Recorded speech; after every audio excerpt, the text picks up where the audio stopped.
Senhoras, senhores, muito boa noite a todos que gentilmente acorrem a mais este evento protagonizado pela Ordem dos Advogados do Brasil, seccional do Estado do Rio Grande do Sul, através de sua Comissão Especial de Direito Militar. Para nosso encantamento, uma vez mais, estão perfilados conosco autoridades militares estaduais e federais de todo o Brasil, representantes de várias entidades de classe e servidores militares interessados no tema a ser abordado. Assim como nos prestigiam advogados de muitos recantos deste país de dimensões colossais. Também estão presentes, para nosso regozijo, ilustres membros do Poder Judiciário e do Ministério Público. Nossa alegria dar-lhes as boas-vindas, ao mesmo tempo em que agradecemos envaidecidos a presença de cada um dos amigos e das amigas, presença esta que consideramos como sinônimo de qualidade, de acerto e de relevância dos eventos dessa Comissão de Direito Militar, que hoje revisita o tema proteção social dos militares. Afinal, o que vem a ser a proteção social dos militares? Muitos não sabem do que se trata.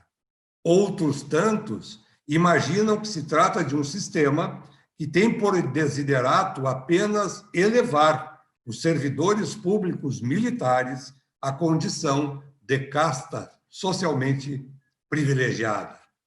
No entanto, muitos têm a noção exata de que tal sistema, que considera as peculiaridades desta categoria de servidores, os reconhece como diferenciados e indispensável ao país, alcançando, por isto mesmo, uma proteção diferenciada, mas nem por isto deixando de ser absolutamente justa.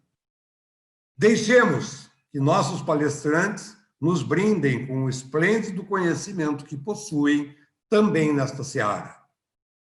Por ora, vos apresento nosso mediador, Dr. Ivan Pareta de Oliveira Júnior, advogado criminalista de escol, daqueles que hipnotizam os que o cercam com sua imensa capacidade intelectual e invejável poder de oratória e simpatia que a todos naturalmente cativa.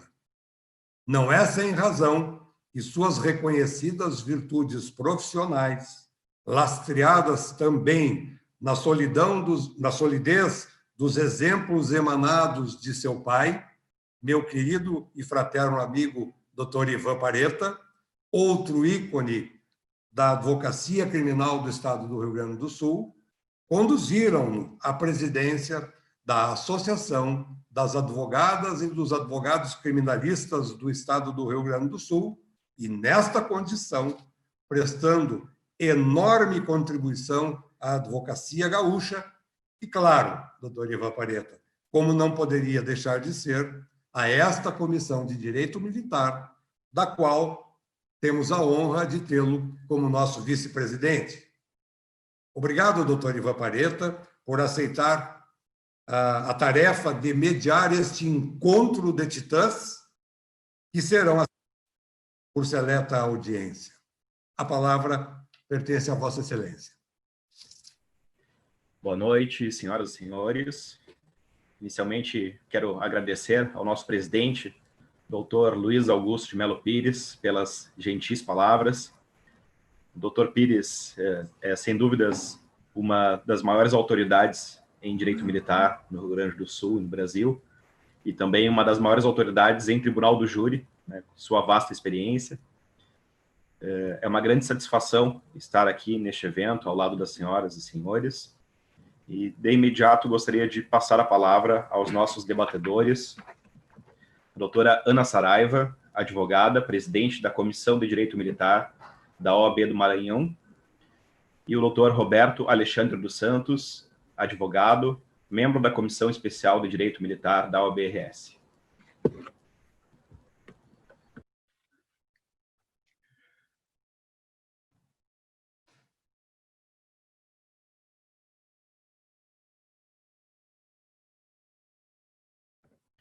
Tens a palavra, doutora Ana. Olá, boa noite a todos. Quero cumprimentar o presidente, o doutor Luiz Augusto, e todos os palestrantes também, e todos os que fazem presente nesta noite. Agradeço imensamente o convite e desejo que eu mesmo possa ser útil à advocacia e aos militares também, que o nosso encontro de hoje possa ser pertinente e esclarecer muitas dúvidas de todos, né, sobre o novo sistema de proteção social. Sistema esse que vem trazendo várias indagações devido a uma lei tão nova, né, e que todos ainda ficam muito cheios de dúvidas e saber como, de fato, lidar com essa nova realidade para os militares, né? E também quero agradecer ao doutor Roberto, que vai estar junto comigo nesse debate, e gostaria que ele também falasse um pouquinho para que a gente possa começar.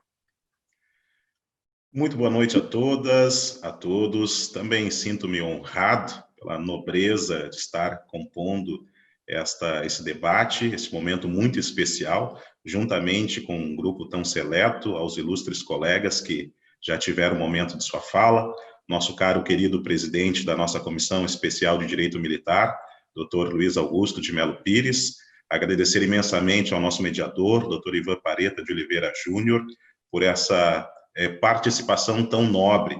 Mas, antes de tudo, agradecer também a gentileza da doutora e também presidente da Comissão de Direito Militar do Maranhão, que é uma honra ter a doutora Ana Saraiva, professora, não é? É uma militante tão aguerrida, não é? Que tem se debruçado sobre esse tema, porque o sistema de proteção social dos militares do Estado ou dos estados, Distrito Federal e territórios, trouxe realmente muita inquietação, né, para todos os estados. Então, a gente fica um pouco agradecido por este momento tão especial. Também agradeço imensamente a todos os militares, a todos os oficiais, praças, agradeço também essa gentileza de cada um de vocês que neste momento estão adentrando essa sala, estarão acompanhando o iniciar desse debate.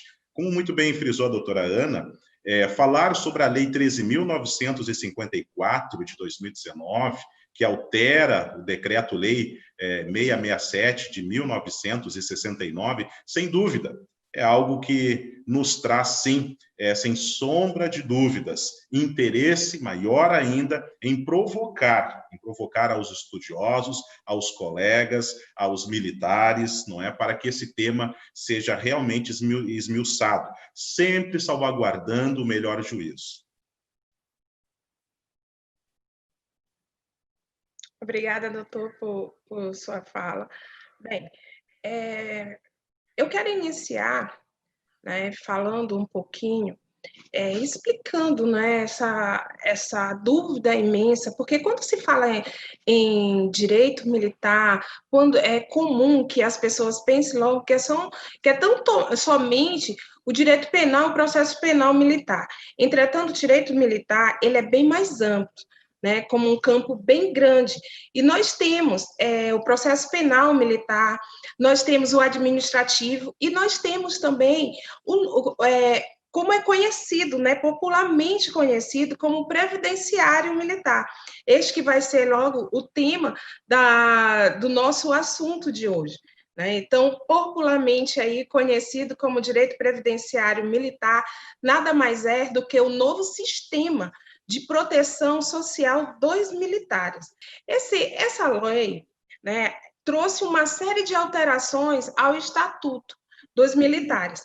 Né? Então, assim, trouxe sobre a alteração da lei 6.880, o Estatuto dos Militares, trouxe também a alteração na lei 3.765, que dispõe sobre as pensões militares, e também sobre o decreto, né, o decreto-lei número 667 de 69, que rege todos os policiais e bombeiros, né, dos estados. e ela reorganiza as polícias militares e os corpos de bombeiros, os militares dos estados, dos territórios e também do Distrito Federal. E para reestruturar a carreira do militar e dispor sobre o sistema de proteção social. A Lei 6.880, né, que é o Estatuto dos Militares, normatiza os direitos e deveres e as obrigações das Forças Armadas, Exército, Marinha e Aeronáutica, como também das Forças Auxiliares, que sejam PM e o bombeiro.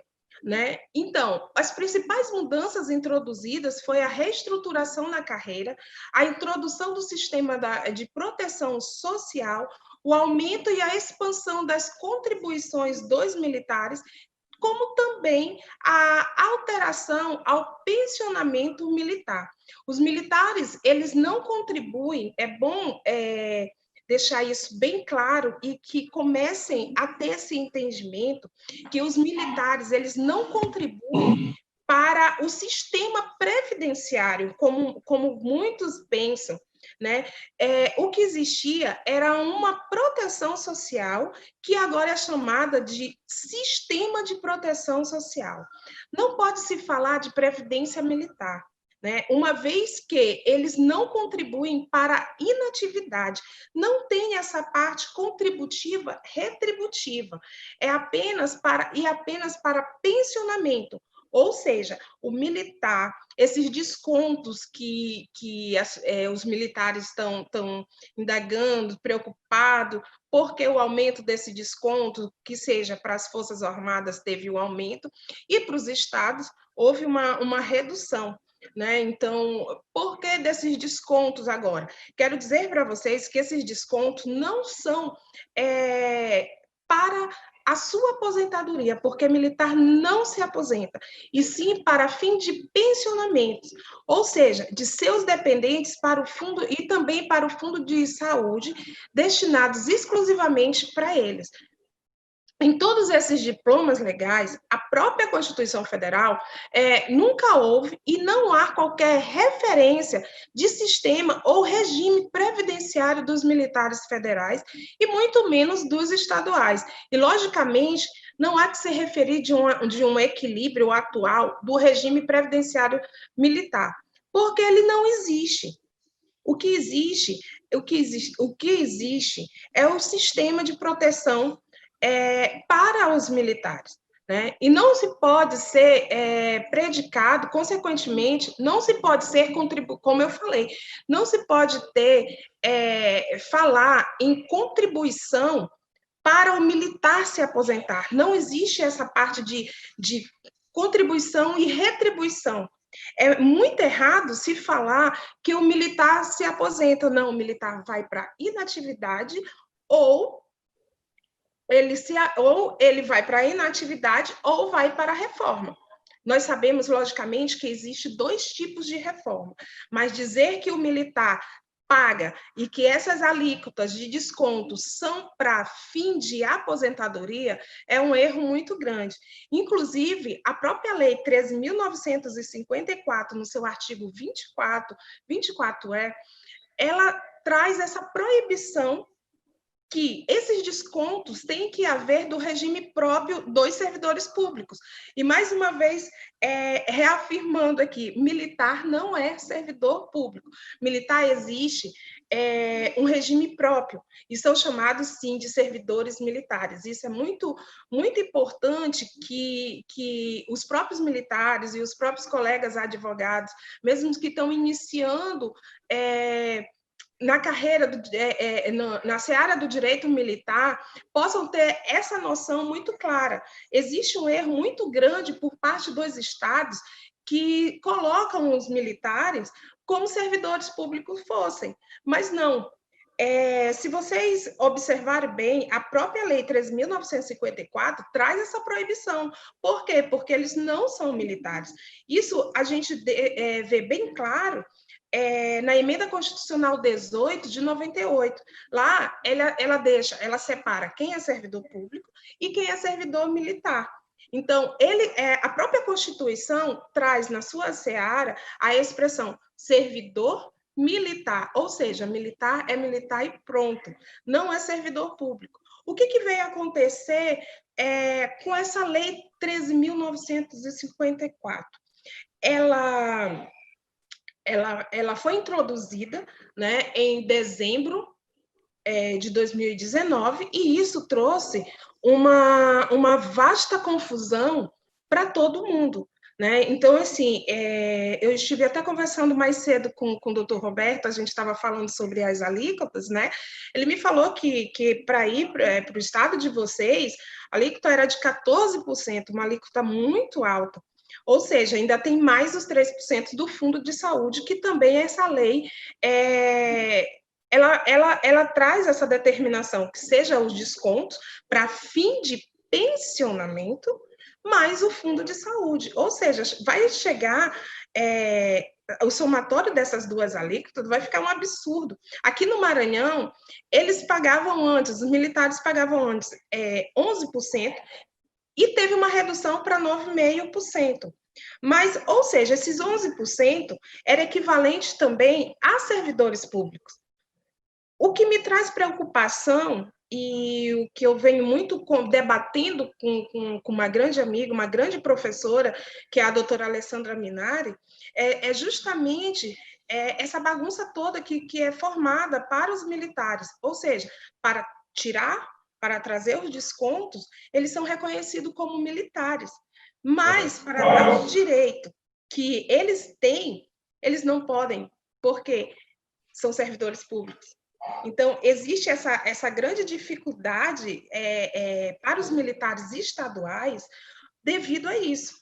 São considerados servidores públicos. Ou seja, esse direito que a Lei 3.954 vem trazendo fica obsoleta porque é como se eles não tivessem direito, mas a lei te traz uma assimetria e uma paridade com as Forças Armadas. Ou seja, todos os direitos que as Forças Armadas possui, hoje o militar estadual também tem.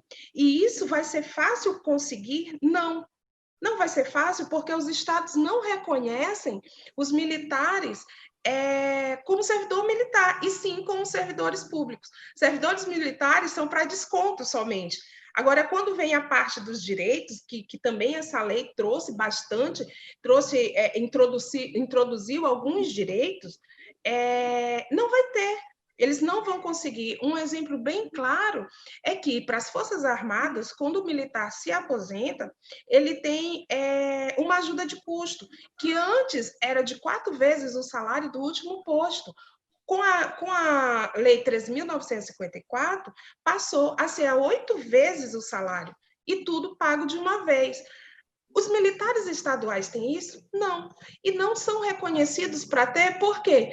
Por conta do direito que não é reconhecido, porque eles são classificados como servidores públicos.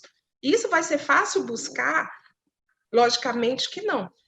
Né, doutor? Então, eu queria também ouvir um pouquinho do senhor, doutor Roberto, sobre essas questões e como estão a sua visão, como está se tratando aí no seu estado. Né? Porque, de modo geral, houve uma melhoria, a gente pode se dizer, né? Apesar dos militares estaduais, eu sempre brinco com a doutora Alessandra Minari, que eles entraram no segundo tempo, nos 45 minutos do segundo tempo, né? Mas, assim, que trouxe, sim, uma série de direitos que não são reconhecidos pelos estados, né? Então, eu gostaria de saber aí um pouquinho, vamos ter esse bate-bola aí, saber um pouquinho como, de fato, está sendo visto aí para o estado de vocês, mas que também traz uma preocupação muito grande, porque esse direito que os militares conseguiram, né, devido à assimetria e à paridade, está totalmente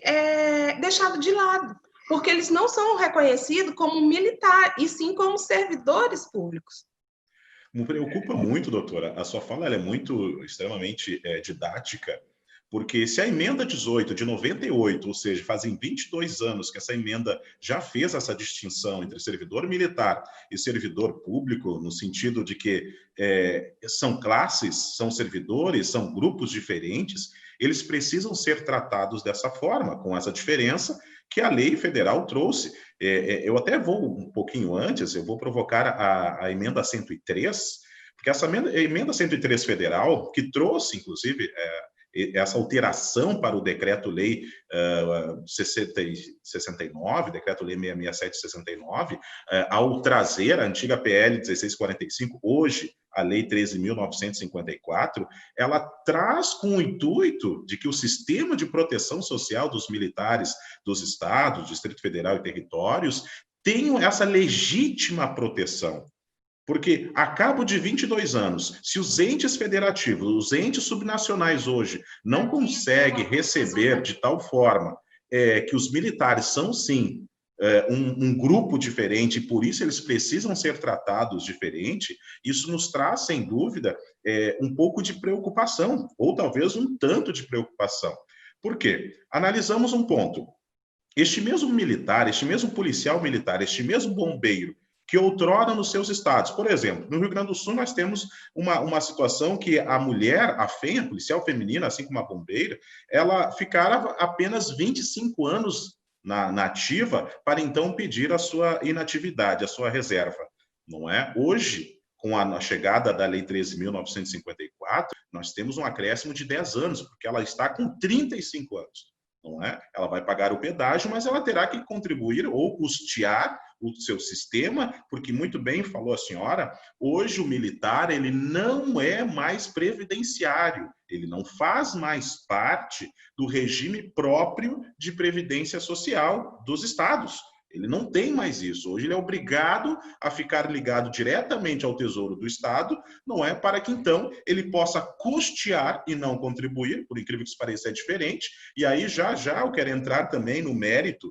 que estamos num fervor da discussão de uma PL, a PLC 05, agora 2020, que inclusive agora na terça-feira, ontem, né, ela foi para a votação e não houve quórum, porque ela traz uma alteração no sentido da alíquota, doutora, e a todos que nos assistem. Por quê? Porque ela trata exclusivamente de uma alíquota progressiva, que também veio à tona pela reforma previdenciária e pela própria emenda 103, não é? Que colocou lá no artigo 149, no parágrafo 1º, essa possibilidade dos estados, os entes subnacionais, então colocar a sua alíquota progressiva. Mas isso é para servidores públicos e não para militares. Exato. E a Assembleia do Estado do Rio Grande do Sul hoje está discutindo um projeto de lei para alterar a Lei 13.757, aqui do Rio Grande do Sul, que vai colocar, não é uma alíquota progressiva. Isso não é constitucional.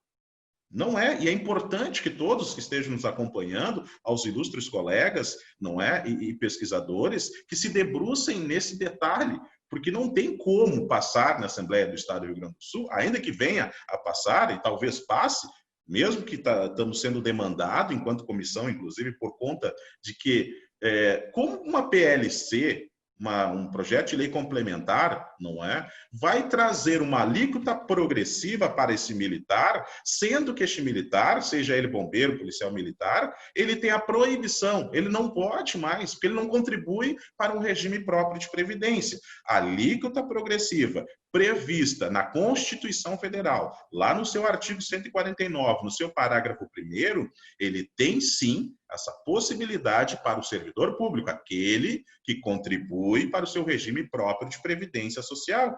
Então, se discute... a parte contributiva e retributiva, né, doutor? E não tirar para pensionamento. O que as pessoas têm que ter é muito preocupante isso que está acontecendo no Rio Grande do Sul, porque isso vai trazer um problema e, maior ainda, uma injustiça muito grande, né, para os militares. Porque eles têm na categoria de servidores públicos, sendo que com essa nova, com a introdução dessa nova lei, trouxe direitos próprios de militares e não de servidores públicos, como é essa emenda que que o senhor acabou de mencionar. Isso é muito preocupante porque eles já são injustiçados, não só em todos os estados, eles já são muito injustiçados e para vocês aí vai trazer uma injustiça ainda muito maior em relação Doutora, a isso. avalia comigo, doutora. É debate mesmo, tá? Por conta dos nossos espectadores. Doutora, avalia comigo. Nós estamos numa situação que o militar hoje, ele então, na grande maioria dos estados, não é? Inclusive o Maranhão, me corrija, por favor, ele ficava 30 anos na atividade. Nós bem sabemos hoje que as polícias do Brasil inteiro estão em guerra constante. Estão em guerra constante contra o crime organizado. Isso tem que ser dito. É importante que a sociedade, é importante que os estudiosos, é importante que os pesquisadores deem por conta disso. Então, a Lei 13.954, que institui o sistema de proteção social dos militares, ele também aumenta 5 anos. E será que o nosso militar hoje tem condições de permanecer mais 5 anos ainda? E ainda assim ter uma alíquota progressiva, não é? Que de acordo com o valor, o seu subsídio de praça a coronel, não é? Tem aquela progressividade. Bom, a título de exemplo, gente, é só exemplo, porque não é o fato. Ele vai contribuir, não é? O praça vai contribuir, então, com 10%, não é? E mais o coronel vai contribuir, então, com 21%. Exemplo, apenas exemplo, não é? Bom, alguém vai dizer assim, não, mas doutor, eu acho que é legal, é correto, não é? Ele contribui com 10%, porque ele é praça, e o coronel, obviamente, ganha mais, né? Soldado oficial, ele contribui, ganha mais, então ele contribui com 21%. Alguém vai dizer, não, acho justo, entendo ser justo. Mas ainda assim, para enfrentar um crime organizado, será que é tão justo assim? Ele vai para a inatividade numa condição que eu, quando for aposentado, não é verdade? É muito mais berço esplêndido. Então, é necessário, sim, que o sistema de proteção social, a Lei 13.954, enquanto lei federal, ela seja recebida, ela seja recepcionada por todos os entes subnacionais, sem fazer esse preconceito, porque se tornou um preconceito, doutor. Isso é verdade, doutor Alberto, que você está falando, porque, assim, a preocupação é com os militares. Nós sabemos que o militar, a todo dia, está na linha de frente protegendo a sociedade, ou seja, sai de sua casa para trabalhar sem saber se vai voltar vivo, né? Ou seja, é mesmo ao risco de vida, né? Então, assim, muitos se debateram e questionaram por esse novo sistema de proteção dos militares era injusto, estava dando privilégio aos militares. Não é privilégio aos militares, é um direito que realmente era necessário ter, porque o militar, ele tem um dos seus princípios, dar a sua vida pela a sociedade. Então, quem sai de sua casa para trabalhar sabendo que você pode voltar sem vida. Os militares passam por isso. Estão sempre na linha de frente, sempre combatendo mesmo. A gente sabe que a gente pode, logicamente, que infelizmente algo pode acontecer, mas sabemos que saímos da nossa casa, nós civis, para trabalhar, voltamos, mas os militares, eles já saem sem saber o que pode acontecer com eles dentro de uma atividade policial e tendo eminentemente o risco de sua vida todos os dias. Então, como se fala em novo sistema de proteção social, ou seja, está dando uma proteção para os militares. Na realidade, eu até falo que nem é para os militares, e sim para a família dos militares. Como eu bem disse agora há pouco, esses descontos, essa alíquota, não é para inatividade do militar, até porque quem paga a inatividade do militar estadual é o Fundo do Tesouro do Estado. Né? E quem paga das Forças Armadas é o Tesouro Nacional. Mas, doutora, eles sempre me perguntam, né? Por que, então, esses descontos? Esses descontos é para fim de pensionamento. Eu costumo dar sempre um exemplo para se fazer entender melhor que esses descontos é para proteção da família. É como se ele estivesse fazendo uma pequena herança, se algo acontecer com ele, se algo acontecer com o militar, porque a inatividade dele já está segura, porque é o Estado que paga a inatividade e não ele com essas alíquotas, né? E a grande maioria ainda dos militares, eles não, infelizmente, não são sabedores disso, mas esses descontos, mais uma vez enfatizando, é para fim de pensionamento. Para fim de pensionamento e não para inatividade, para pensão. O militar não se aposenta. Então, assim, eu concordo que esses descontos, essas alíquotas, são legais, é possível sim e é constitucional. Qual é a minha indagação em relação a tudo isso, doutor Roberto e doutor Luiz Augusto também, é que a legislação fala que a partir da sua publicação começar o desconto. Eu não sei como está aí no estado de vocês, mas o que aconteceu aqui no meu estado, e eu acho que de uma forma geral nos estados, houve desconto até para militares, e assim, todos os militares também estão pagando, porque iam para a inatividade, deixavam de pagar esses descontos. Né? E o que aconteceu agora? Todo mundo entrou no bolo só, todo mundo está pagando. Até os reformados, né? Até os que têm problemas de saúde estão pagando, que eu também acho isso uma injustiça muito grande. Se você já tem um problema, demanda de uma verba maior para custear a tua saúde, tu ainda vai ter um desconto para pagamento, né? Então, assim, qual é a problemática disso tudo? A problemática não é o desconto da alíquota, e sim como ela está sendo tratada. Conheço militares com 15 anos, 10 anos, na inatividade e começaram a descontar. Isso não é razoável. Militares de 24 anos na inatividade, militares há 5, 10 anos na reforma, e abarcou uma lei que é da data da sua publicação para frente. Mas o que acontece? Se a gente for parar e analisar, quase nenhum entrou, porque na caserna, porque a lei veio de dezembro para cá. Então, nós temos pouco tempo de legislação. E o que eles estão fazendo? Principalmente aqui no meu estado, né? E eu acredito que nos outros estados isso esteja acontecendo também, eles estão descontando. E, para mim, o erro não está no desconto, mas da forma que está havendo esse desconto. Como os militares de 24 anos na inatividades agora estão pagando. Principalmente também, aqui teve um erro muito grande. Né?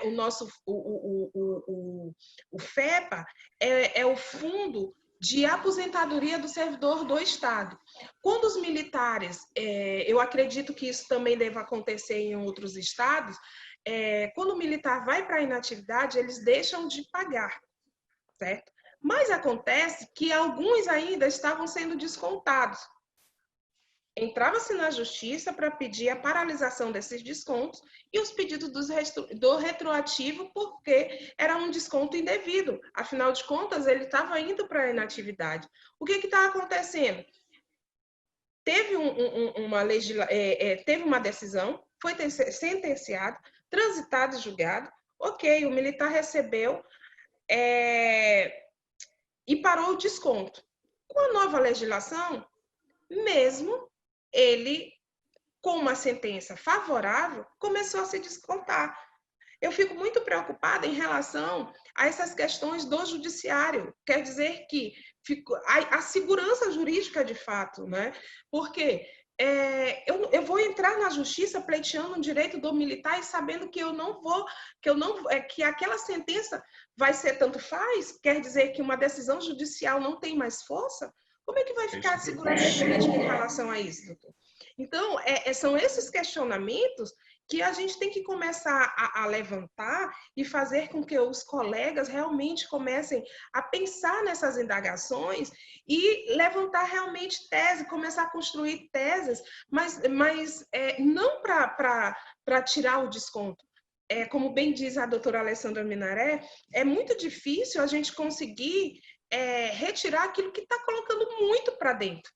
Tá? Então, assim, e que a gente sabe que ano que vem vai haver um aumento. Né? Então, de 9,5% vai passar para 10,5%, ainda vai haver um aumento. Quer dizer, se isso só pode mudar, e só pode questionar essa lei em 2025, quer dizer que até lá houve uma enxurrada de descontos, né? Só recolhendo essas alíquotas. Você acha que vai ser fácil a gente retirar isso? Não vai ser fácil. O que a gente tem que fazer é inflar o direito que os militares têm. Né? Militar nem tem, não é errado dizer que o militar tem contra-cheque, porque militar não tem contra-cheque.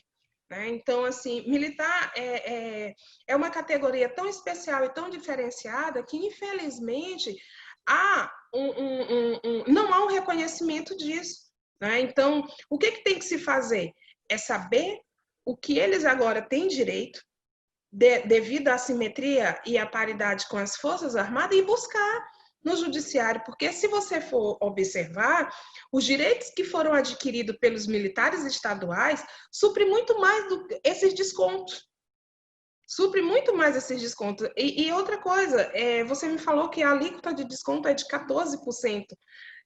E se ainda continua sendo 14%, isso é um erro muito grande aí no Rio Grande do Sul. Por quê? Devido à paridade, eles têm sim que abaixar essa alíquota de desconto e ir para 9,5%, como as Forças Armadas e como os outros estados reconhecem. Então, e uma outra situação que se trouxe com essa nova legislação é para as pensionistas. Hoje, a pensionista, para fins de descontos, ela é equiparada como se militar fosse. Ou seja, se ela tem o ônus, ela também tem que ter o bônus. Concorda comigo, doutor? Com certeza. Se ela tem os descontos, se também foi contemplada pelos descontos, que é o ônus, ela tem que ter o bônus. Ou seja, os direitos que os militares têm, as pensionistas também hoje têm, porque para elas para fim de descontos, elas são consideradas como militar fosse. Então, uma pensionista hoje, ela pode pedir, mas isso é o direito para ela, somente para pensionista. Ela pode pedir, caso precise, um auxílio invalidez, melhoria de reforma, tudo que o militar venha a ter ou que poderia ter ocorrido, até mesmo observar essas indagações sobre a questão de promoção. Porque o que acontece, onde há diferença, onde é que vai se separar a legislação 13.954? Né?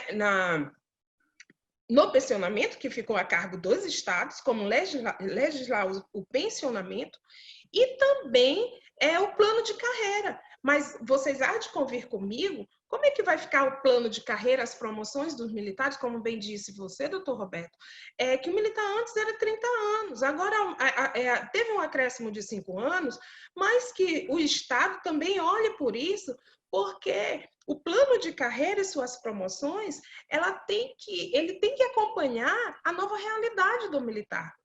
E isso eu não estou observando, né? O que eu estou observando é que os estados só estão tirando a parte do ônus. Mas cadê a parte dos bônus dos militares? Né? E também observar essa questão do plano de carreira, porque o militar é promovido, não vai acompanhar. Porque teve um aumento de tempo. Mas como é que vai ficar o plano de carreira dele agora? Você compreende? Aqui no Maranhão, isso virou uma bagunça imensa. Né? E eu acredito que nos outros estados também. E isso tem que ser visto. Né? Então, essa alíquota que vocês têm aí de 14% e que está sendo irredutível do Estado reconhecer que tem que realmente haver essa diminuição, o que é que acontece? Para os estados, houve uma diminuição da alíquota. Os estados, os militares pagavam juntamente, era um desconto juntamente com os servidores públicos, e agora eles têm que se comparar realmente às Forças Armadas e ter o desconto de 9,5%. Para as Forças Armadas, sim, houve um aumento que era de 7,5%, e houve um aumento para 9,5%, e nós sabemos que ano que vem vai ter um aumento ainda mais.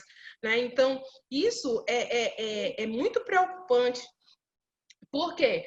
Porque aqui, eu acredito que também no seu estado e nos outros estados, eles também são colocados no fundo de previdência, né, estadual. Então, assim, erradamente, né? Nós estamos questionando também aqui no Rio Grande do Sul, imagino que todos os estados, eu não sei se o Maranhão já está com essa preocupação, porque a Lei 13.954, nos seus artigos 24 até 24i, ele questiona a necessidade de uma criação de lei no Estado que vai gerir, que vai administrar o sistema de proteção. E é importante dizer que essa lei complementar, ela só vai seguir o que já está escrito, praticamente, na própria Lei 13.954. Aqui no Rio Grande do Sul não se começou nem sequer questionar, não é, a necessidade de tal lei. E se não bastasse tudo isso, doutora Ana Saraiva, nós temos aqui no Rio Grande do Sul também uma preocupação muito grande, porque houvera toda essa mudança legislativa por parte federal, veio as normas, não é? Praticamente 2 normas e um decreto, e ainda assim nós tivemos mudanças legislativas no próprio Estado, que já vinha acompanhando, enquanto projeto de lei federal, não é? A mudança de remuneração para subsídio. Ok, tem previsão legal? Claro que sim, sabemos que tem previsão legal, mas nós temos um desconforto muito grande entre os militares, porque eles perceberam que, em tese, subsídio não comporta adicionais, abonos, em tese. Mas por que eu digo em tese? Porque dos servidores, sim, dos servidores públicos civis, sim, dos militares, comporta. Tanto que a própria Lei 13.954 trouxe o adicional de disponibilidade para os militares das Forças Armadas.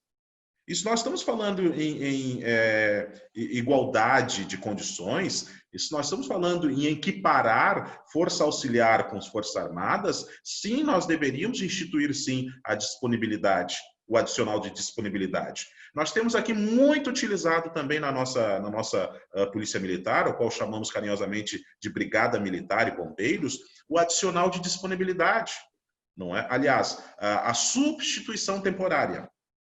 Ou seja, o militar está desempenhando uma atividade de um grau hierárquico superior, ele ganha, então, por isso.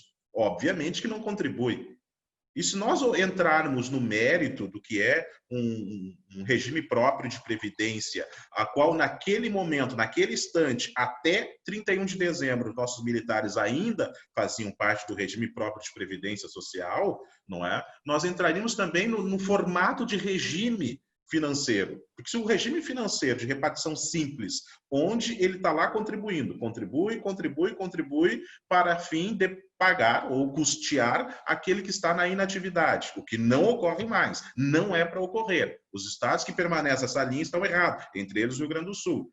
Não é? Ele contribui, esse formato de regime, que inclusive é o mesmo do INSS, onde a pessoa que está trabalhando, ele está na ativa, ele está pagando para aquele que está aposentado. Isso hoje é o nosso INSS. Os fundos de previdência dos estados, na sua grande maioria, também utilizam poucos estados.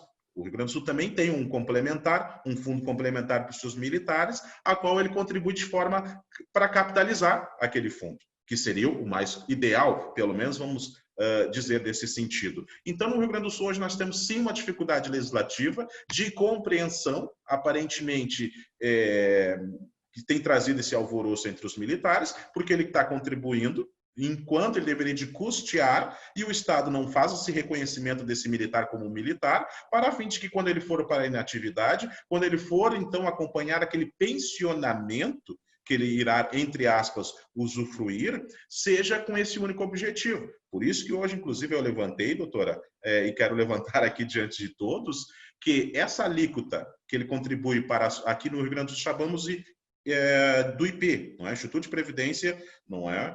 A saúde, o IP-Prev como IP Saúde. Esse 3% que ele paga, não é? Que ele contribui para o IP Saúde, no meu entendimento, não é? Importante por ser um debate que a senhora até possa ter a sua visão também, ele não pagaria mais. Ele pagaria um único alíquota de 9,5%, de acordo com a legislação federal, e não pagaria mais esse, porque o próprio sistema de proteção traz a saúde também como ponto principal. E se nós estamos falando que a proteção social é um conjunto de dispositivos constitucionais e legais que reconhece a existência das condições especiais comuns na vida laboral dos militares federais e estaduais, entre as quais, dou como exemplo, eles penhoram a própria vida na defesa do cidadão, então, sim, eles precisam pagar uma única alíquota hoje de 9,5%, apenas essa para fim de custear o seu sistema de proteção. Importante, eu faço sempre um resgate, doutora, e quem nos assistem, que é muito importante. Pensam, se olharmos alguns filmes de cruzadas, alguns filmes de guerra, quase sempre percebemos os reis, os imperadores, não é, os chefes de guerra falando o seguinte: olha, vai lá na família do fulano que morreu em guerra e leva para ele, para a família, um valor X. Lá a história já conta, ainda que na forma de ficção hoje nos filmes, conta o valor que existe na pensão. Então, me parece, às vezes, ser um pouco inconsequente dos entes subnacionais não fazer essa distinção de acordo com essa norma federal. Me parece estranho as procuradorias gerais dos estados não fazer esse tipo de reconhecimento aos seus militares, que realmente penhoram a sua vida em prol do cidadão, doutora. Então, quando se trata de um sistema de proteção, antes de tudo, eu entendo, doutora, que ali está, sim, embutido, antes de tudo, a saúde. Porque se a gente for discorrer ali nos 24, A, B, C, e vem discorrendo todos eles falam muito claro a respeito de como os estados terão que fazer lei específica tratando do sistema de proteção social dos seus militares e, naturalmente, dos seus bombeiros, com o intuito também de dizer que ali está pronta a receita, ele só precisa passar nas suas assembleias, aprovar essa lei complementar, que no Rio Grande do Sul ainda não se está discutindo, nem se sonha discutir ainda, e isso nos preocupa, enquanto advogado militarista, nos preocupa, porque, pelo contrário, a preocupação do Rio Grande do Sul hoje, conforme disse inicialmente, é discutir um projeto de lei complementar, a qual traz aos militares, não é, uma alíquota progressiva, o qual, bem sabemos pela norma federal, que é inconstitucional. Isso sim parece ser uma atrocidade aos militares. É uma verdadeira absurda. E falando dessa questão, eu também concordo com o senhor. E desse fundo de saúde dos 3% ainda, além da alíquota, porque o que a legislação fala? O sistema de proteção, ou seja, é algo mais amplo, é algo bem vasto. Então, proteção do militar como um todo. Né? Proteção do militar como um todo, bem amplo. Então, a saúde também é uma proteção do militar. Já deveria tá incluída, né? Mas não, o que a legislação fala? Ela fala das alíquotas para fim de pensionamento, mais o fundo de saúde, né? Mas são indagações que podem se levantar questionamentos, sim. Né? E como é que a gente consegue vir numa tese? Às vezes a gente cria uma tese, uma situação que de primeiro, de plano, não vai ser aceita. Mas a gente tanto vai bater na tecla que uma hora alguém vai enxergar e vai também começar a questionar. Né? E vindo por esse lado, eu também concordo contigo. É muito interessante, sim, e deve ser dessa forma, porque como a própria legislação fala, o novo sistema de proteção. Então, assim, é amplo, pega tudo, inclusive a saúde. Mas não, o que a lei trouxe? A lei fez essa diferença, né? Fez essa divisão na realidade. Mas é como eu lhe digo, começamos a finalidade desses encontros, desses debates, é para realmente trazer clareza e começar a fazer os colegas advogados e os militares também começarem a pensar em indagar em situações, né? Porque é injusto. Né? Cada vez mais colocaram militares, como eu lhe disse, dentro reformados que já precisam de ter dos seus vencimentos, do seu salário ali, que às vezes é bem pouco, que a gente sabe também que a maioria dos militares fazem muito empréstimos, né? E já vem uma série de descontos de empréstimos para a saúde, ainda ter um desconto tão abrangente dessa forma, né? Então, fica esse questionamento de fato. E nada mais do que começar a trazer essa problemática. E é nessa conversa que a gente vai crescendo e chega que alguém vai enxergar isso daí. Né? Eu vejo muitos, eu estou vendo muitos colegas entrando, infelizmente, com pedidos na justiça para que haja o cancelamento dessas alíquotas. Eles não vão conseguir. A visão tem que ser bem maior, tem que ter uma amplitude e ver o que eles podem, ao invés de brigar para cessar esses descontos, né, que, ao meu ver, eles não vão conseguir, né, e sim trazer direitos para inflar os vencimentos dos militares. Né? Então, a ficha financeira, que o correto é que dizer que militar nem contra-cheque tem, militar não é servidor público. Então, militar tem ficha financeira. Né? Então, tem que trazer para eles os direitos que lhe assistem e que foram assegurados, mais ainda, com a Lei 13.954. E trazendo, não esquecendo, as pensionistas também. Né? A gente sabe que tem pensionista aí que não está recebendo nada.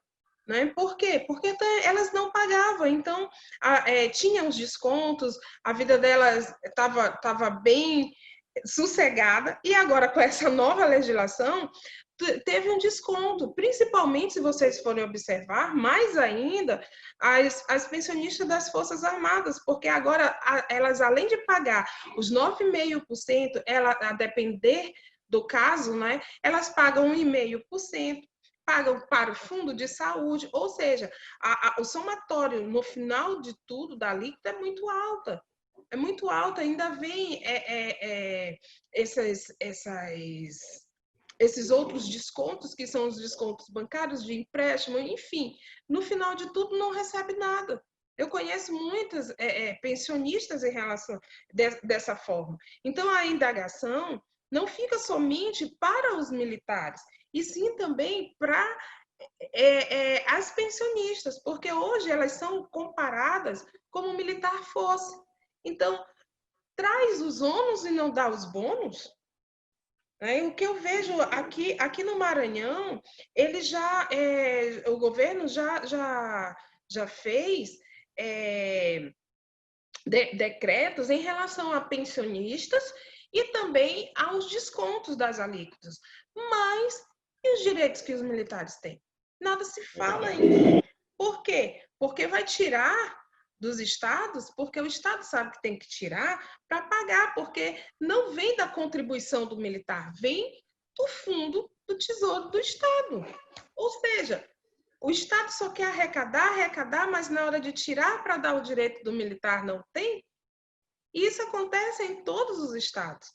Né? Então, tem que observar de fato, como se tratar, então, e ter uma visão mais ampla, porque a gente não vai conseguir, sendo bem sincera mesmo, não vai conseguir tirar, pelo menos não agora, esses descontos, cessar esses descontos, encerrar esses descontos, que são descontos constitucionais. O que a gente tem que observar é trazer os direitos dos militares para dentro das suas fichas financeiras, que no final de contas vai ser muito maior do que até os próprios descontos. Se vocês forem parar e observar tudo que a legislação traz direito para os militares dos estados.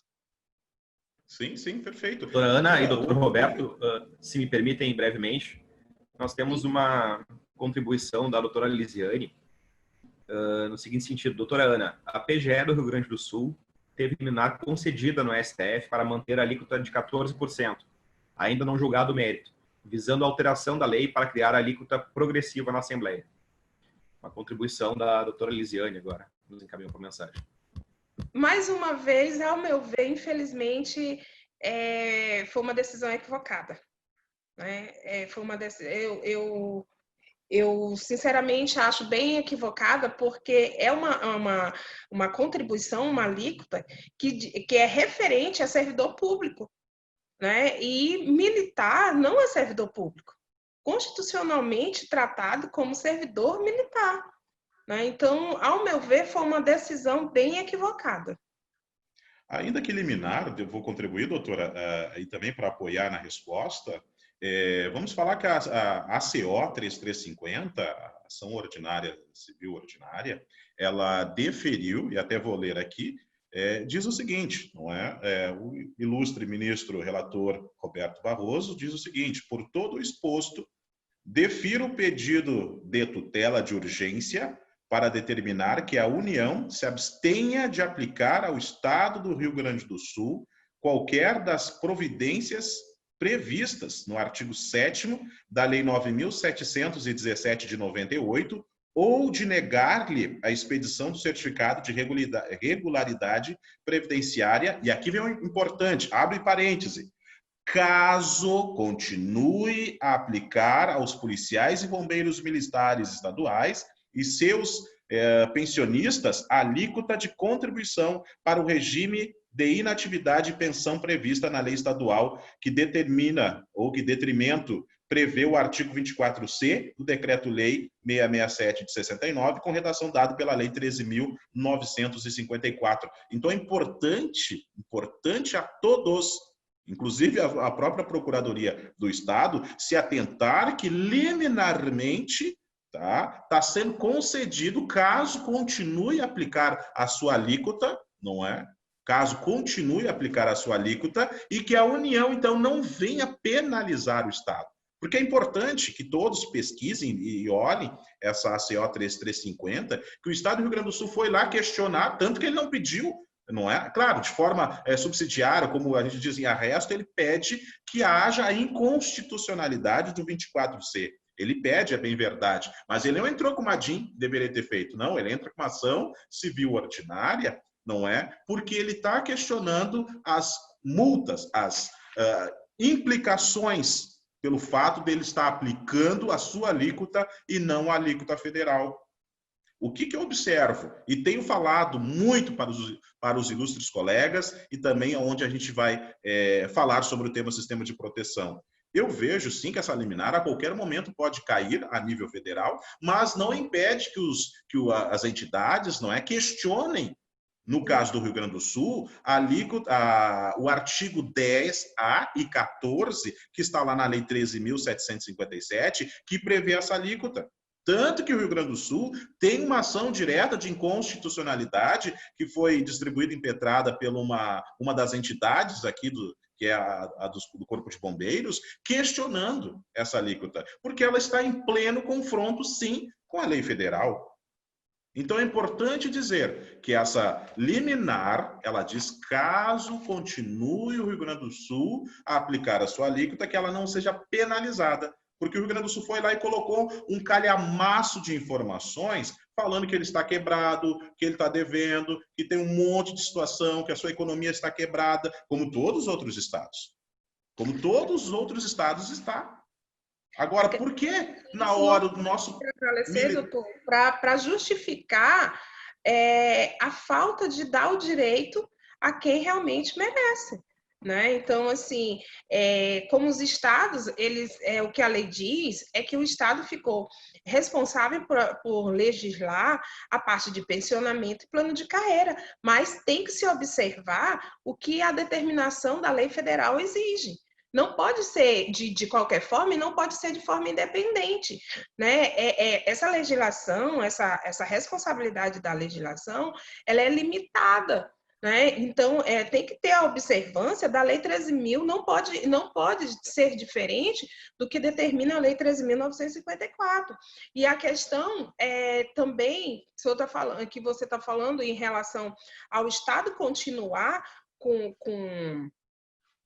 essa alíquota de 14%, isso ao meu ver, é errado. Né? Porque o que a legislação fala é que os descontos têm que começar, teve um prazo, né, a partir da data da sua publicação, e teve um prazo de 90 dias para que os estados se adequem para poder começar os descontos. Então, assim, e outros questionamentos que o Estado vem a fazer, ele tem um prazo até 2021 para que isso seja feito, mas que eles têm que se adequar aos descontos. E o que a lei determina, a lei federal determina, são os descontos dessas alíquotas de 9,5%. Então, ele não pode estar batendo cabeça, né, e dizendo que não vai haver esses descontos. Porque isso é legal, sim, essas alíquotas têm que vir. O problema que eu vejo isso é a diminuição da arrecadação para vocês, como aqui também no Maranhão teve a diminuição de arrecadação, e que eu acredito que a grande maioria dos estados. E isso vai trazer um prejuízo para o estado? Aparentemente, sim. Por quê? Se vocês forem observar, e se for separar o que realmente tem que ser, que essas arrecadações têm que ter um fundo próprio. Tem que ter um fundo próprio. E determinação da Lei 13.954. E o que nós observamos na prática? Essa arrecadação é juntamente com a arrecadação dos servidores públicos. Ou seja, se houver uma separação, é capaz de alguns estados quebrarem. Mas qual é a problemática disso? Você não vai obedecer a uma determinação legal. Por conta dessa justificativa, os estados têm que começar a se adequar à realidade que hoje se encontra realmente o militar. O militar sempre foi militar, né? Então, assim, foram colocados, mais uma vez, na categoria de servidores públicos, erradamente. Mas a Lei 13.954 só veio chancelar o que a Constituição há muito tempo já traz no seu esboço de lei. Né? Então, assim, que infelizmente não era observado.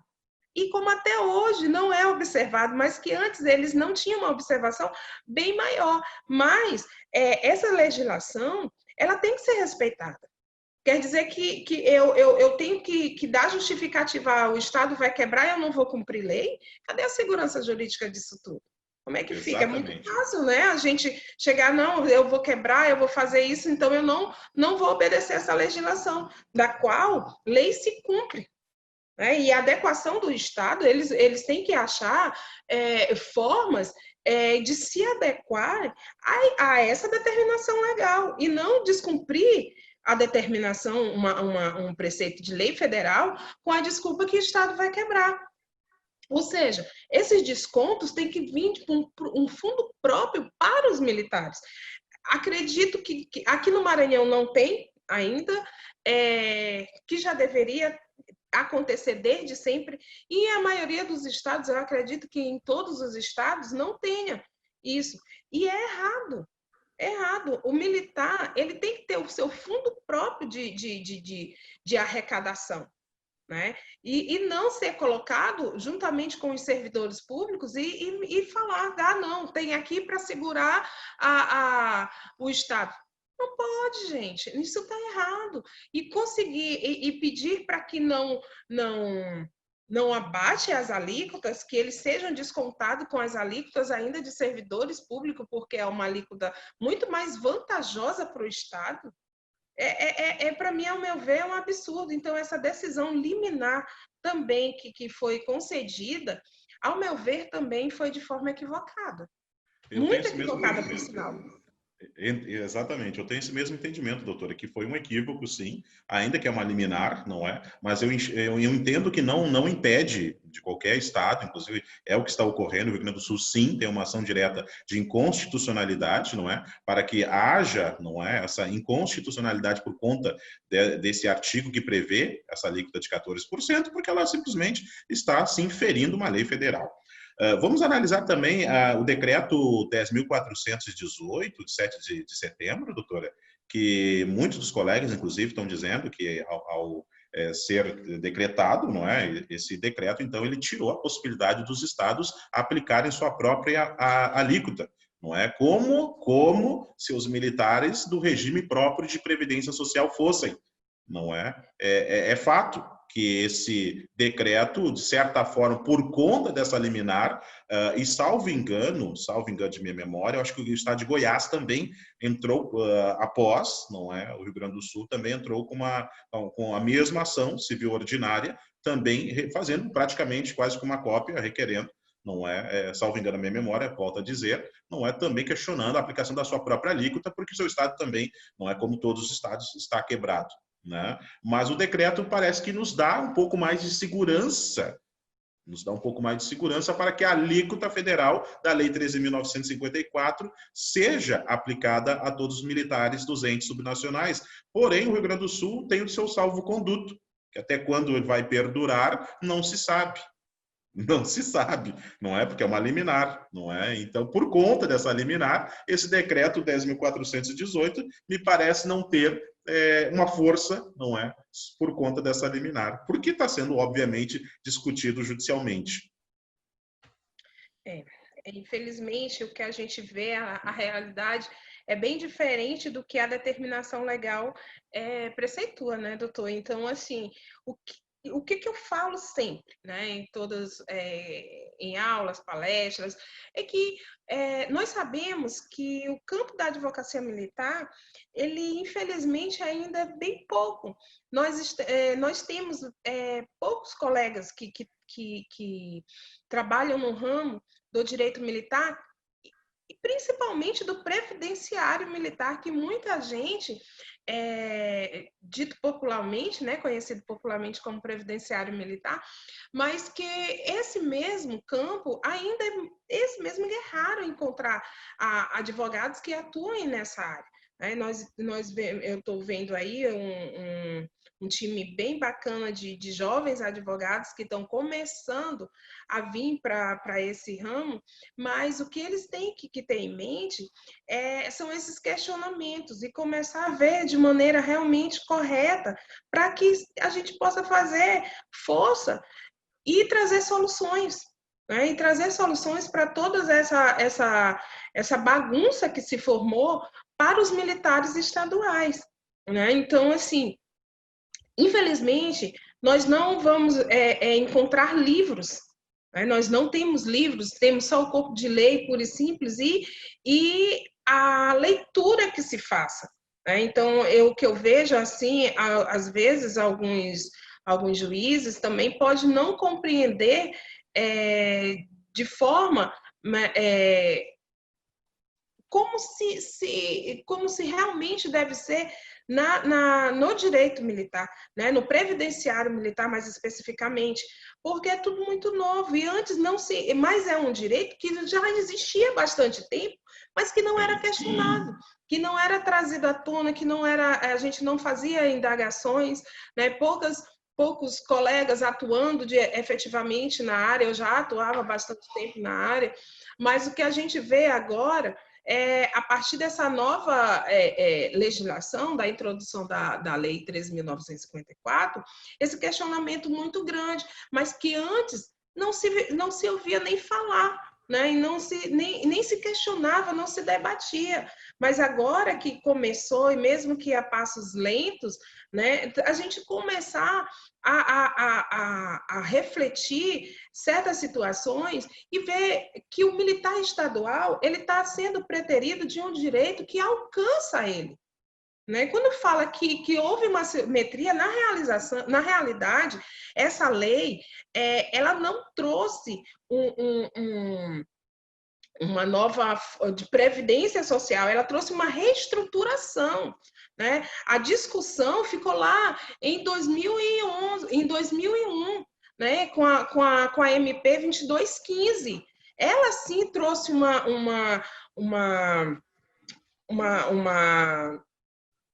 toda uma discussão previdenciária, digamos assim, para os militares, que ela é tão conhecida como a MP do mal, né? Em 2001. E o que houve dessa nova lei, a 13.954, é uma reestruturação. Essa que é a palavra correta e como a própria lei preceitua. Ou seja, se ela está trazendo no seu corpo de lei uma reestruturação para os militares e adequando também, trazendo uma paridade entre os militares das Forças Armadas e das forças e da estadual, trouxe uma unificação de alíquotas de contribuição. Essa unificação começou a ser válida para todos os militares, tanto das Forças Armadas, como também das Forças Auxiliares. E isso tudo começou a partir de 2020, como eu disse. Houve um prazo de 90 dias para que a lei possa começar a ter esses descontos, né? E a lei também, ela vai prever reajustes até 2023 nos percentuais de adicional de habilitação que serão incorporados aos soldos. Mas o que eu questiono, esses adicionais não vai ser trazido para a seara estadual? Se houve uma equiparação, se houve uma adequação, uma reestruturação onde iguala o militar das Forças Armadas com o militar estadual, certos direitos que as Forças Armadas têm não vai se trazer para o lado estadual? Por quê? Porque para dar o direito, eles são reconhecidos como servidores públicos, mas para ter o ônus, os descontos, eles são militares?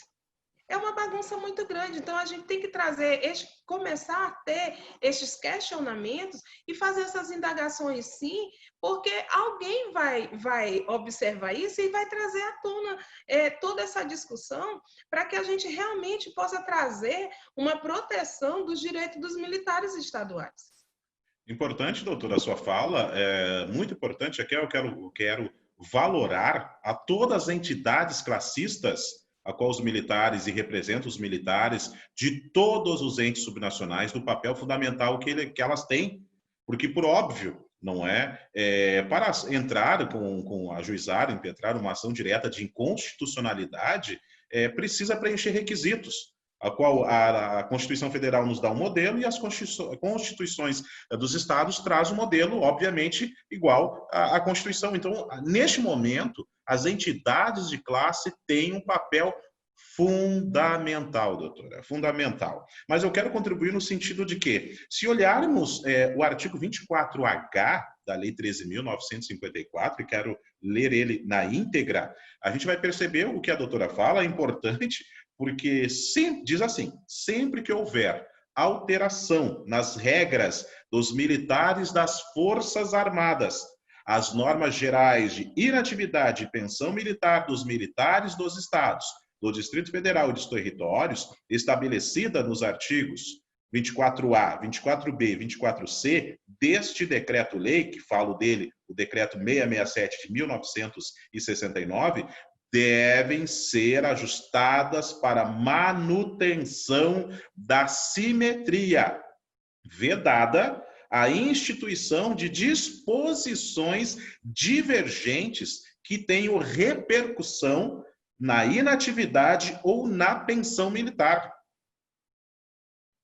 Olha, observem na letra fria da lei, doutora, e ouvintes e amigos e todos que nos assistem. Olhem o que diz na letra fria da lei.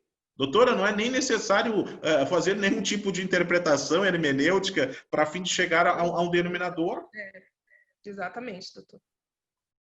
Exatamente isso. E esses questionamentos têm que ser conhecidos, né? E eu acho muito válido, né? Sempre que a gente possa fazer esses encontros, né? Para que a gente tenha esse tipo de discussão, né? Esses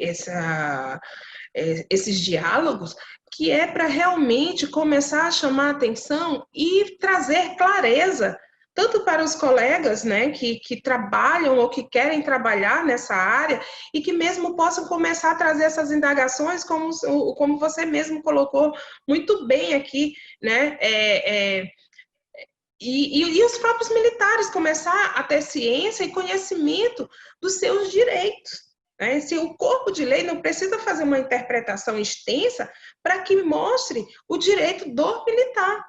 Se constitucionalmente é protegido, né? E que os militares são servidores militares, militar é militar e pronto, como eu sempre falo, né? Por que tem essa dificuldade de reconhecê-los? Assim, por quê? Então, essas indagações têm que começar a ser feitas, até porque o militar tem que buscar o seu direito. Tem que buscar o seu direito, principalmente que foi batido ainda mais o martelo desses direitos com essa nova legislação. E a Lei 13.954, que muitos pensam, não é só obrigações. Ela não traz só obrigações, ela traz as obrigações e também o direito, traz o ônus e os bônus. Só o que é mostrado é a parte das obrigações, onde o militar, quando logo que começou a esses descontos, começaram a se desesperar, né? Mas se você for prestar atenção, para o militar estadual, se realmente em alguns estados aqui, pelo menos já foi reconhecida, aí não, mas houve uma diminuição dos descontos. Por que o Rio Grande do Sul está com essa dificuldade de aceitar o desconto de 9,5%, a alíquota de 9,5%? Por quê? Porque a alíquota de 14% é muito mais vantajosa, mas se você for prestar atenção, a alíquota de 14% é para servidor público. O que fala que a alíquota de desconto do militar é o que a Lei 13.954 preceitua, os 9,5%, e sabendo que ano que vem e até 2023 nós vamos ter o aumento dessas alíquotas, mas preceituada pela lei federal e não por uma lei estadual que lhe coloca dentro de uma categoria erradamente de servidores públicos. Então, o que eles têm que observar é que eles têm direitos e que tem que ir buscar esses direitos, sim. Né? O que essa lei traz é tudo que o militar federal tem direito, o estadual tem. São ali, ó, coladinhos, né? Até mesmo para, como eu já falei, o plano de carreira que ficou a cargo dos estados e o pensionamento, mas é limitado. É limitado. Você tem que seguir o que a norma federal diz, porque senão vai ser inconstitucional. E a nossa realidade que os estados fazem é não observância da lei em certos momentos. Por quê? Porque em certos momentos, para dar o direito, não é vantajoso para o estado, mas para o ônus, que é apenas os descontos, os estados já reconhecem eles como militares, como servidores militares, equiparado pelas Forças Armadas também. Mas, na hora de trazer o bônus, não, você não pode porque você é servidor público. Como é que pode isso? Então, nós temos que começar a observar e trabalhar nesse sentido de trazer à tona mesmo essas discussões e fazer com que os estados reconheçam que os militares são servidores militares e que são equiparados às forças federais. E que tem esses direitos, que o mesmo direito que as Forças Armadas têm, os militares estaduais também adquiriram, por força de lei. Importante dizer que o Estado do Rio Grande do Sul, não na sua ACO 3350, ele questiona que o sistema de proteção social dos militares, ele diz isso, que ele não poderia, por conta também da própria emenda 103, que proíbe novas criações de regime próprio de previdência social, ele vai exatamente ser assegurado por essa alteração federal, não é junto à Constituição, ele vai lá dizer que o sistema de proteção é um regime próprio de previdência, o que não é. Até porque exatamente o artigo 24E diz que, lá no seu parágrafo único, não se aplica ao sistema de proteção social dos militares do Estado ou dos entes subnacionais a legislação dos regimes próprios de previdência social. Simples assim. Letra fria da lei. Agora, vamos olhar um ponto que a senhora muito bem fala, doutora Ana Saraiva, a questão do bônus e ônus. Hoje, a lei estadual, não é do Rio Grande do Sul, prevê que Quando o militar, a pensionista, não é? Quando o pensionista, então, chegar ali, naquele teto da Previdência Social hoje, do INSS, que, salvo engano a memória, acho que está em torno de R$ 5.000, 5.000 alguns quebrados, não é? Aquele teto, a partir daquele teto, então, a pensionista contribui na sua alíquota de 14%. Com a chegada da 13.954, ela contribui ou custeará a partir de todo, não tem mais o teto. Importante que assim se diga. Agora, também é importante, como já tem inclusive uma jurisprudência do Rio de Janeiro, não é? Que no momento que ela foi receber a sua pensão, que a legislação permitiu ela receber aquela pensão, não é? Entra em vigor e permanece em vigor aquela legislação daquele momento. Sim. Importante que se diga isso. Então, em tese, a partir da jurisprudência, ela continuaria ainda pagando só do teto do INSS. As novas pensionistas, a partir de 1º de janeiro de 2020, aí sim terá que pagar a alíquota de 9,5%, de acordo com a Lei 13.954, sim, de toda a sua pensão. Não mais do teto, enquanto as demais, que até 31 de dezembro já tinha essa garantia.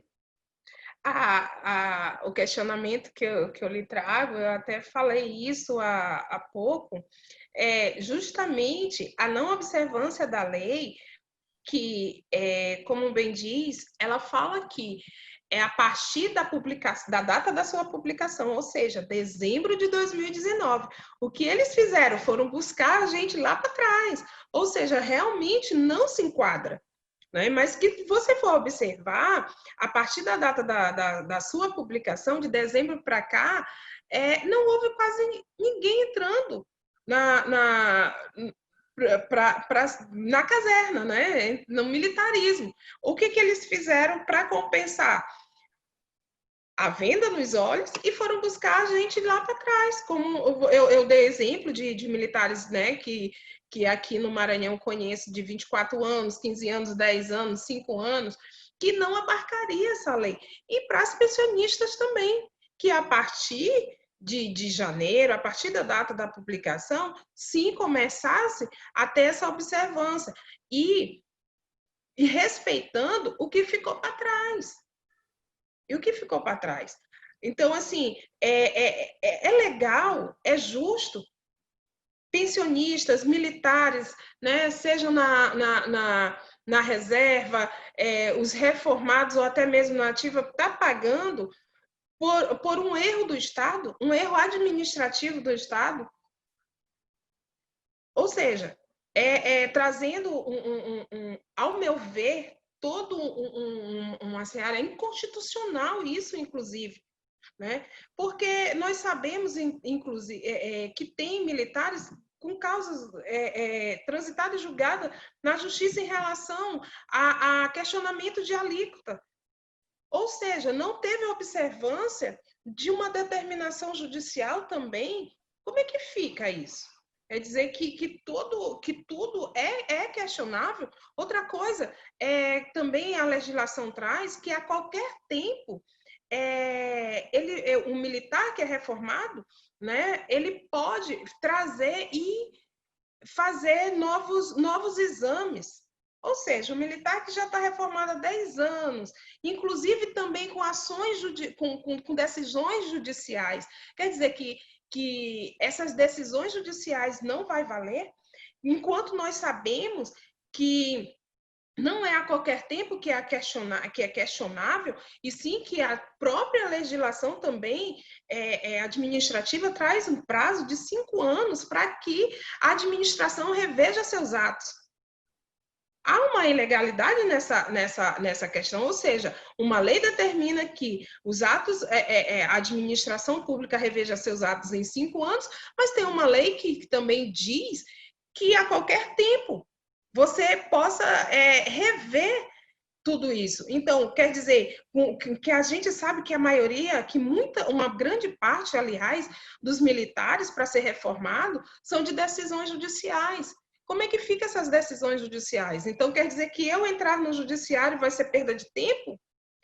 que não vou mais ser reconhecido meu direito no judiciário, para que vai servir, então, o judiciário daqui para frente? Se tem uma decisão, tem uma observância judicial, que o ato perfeito, tem um ato perfeito jurídico, e tudo isso não está se levando em conta,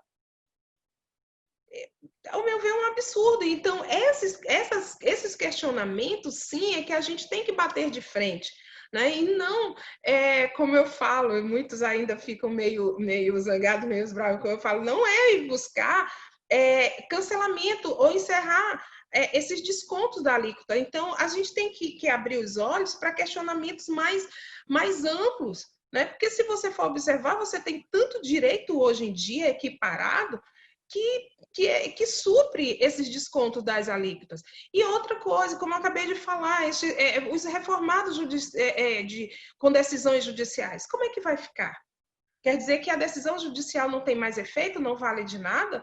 Eu vou entrar, doutor Roberto, no judiciário, para que eu vou entrar, já que eu não vou ter eu tenho uma decisão favorável para um militar, mas que, por força da lei, ela não vai ser observada? Erradamente, sendo que tem uma legislação que fala que a administração pública tem 5 anos, ou seja, traz um prazo legal para que a própria administração reveja seus atos. E vem uma outra legislação também federal que fala que a qualquer tempo, ou seja, essa bagunça que não foi observada, que a gente tem que sim trazer esses questionamentos para deixar tudo claro e mais justo para o próprio militar e para as pensionistas. Até porque hoje a gente não pode mais desvincular e ler-se, quando a gente falar em militar, sempre fazer uma extensão para as pensionistas. Porque hoje, sim, elas são equiparadas como se militar fosse também. Há uma outra categoria que tem que ser vista, que também não era questionada, que tem que ser vista, que são as pensionistas. Aqui no Maranhão, teve essa questão como diminuiu, né? Quem são os que vão contribuir, os que são, como é que eu vou dizer? Esqueci a palavra. Quem vai ficar para os pensionistas, certo? Houve uma diminuição no corpo de lei. O que eles botaram aqui? Você tem 6 meses para demonstrar quem são as pessoas que vão ficar com a pensão. Né? Se você não entrar com 6 meses, não apresentar isso em 6 meses, você vai ser cortado o salário. Isso é um absurdo, isso não existe na lei.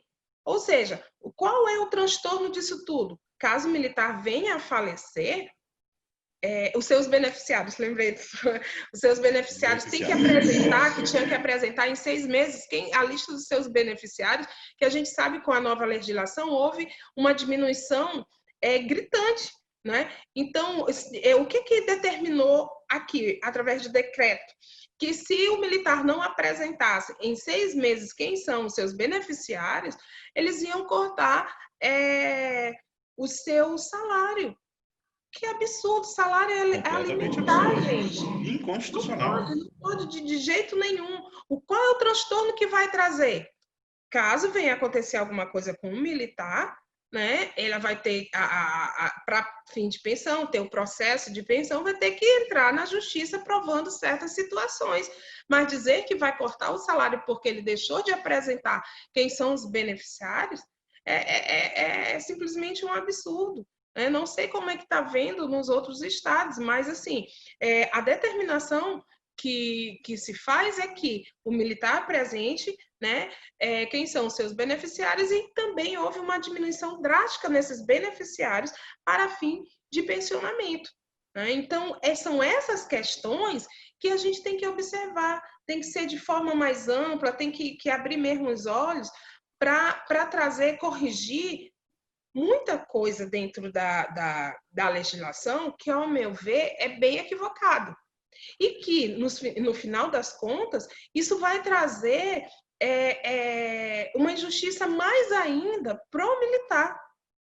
Ou seja, a lei também está te dando direito e o teu direito não está sendo reconhecido pelo Estado, porque é confortável o Estado não reconhecer o seu direito, tá?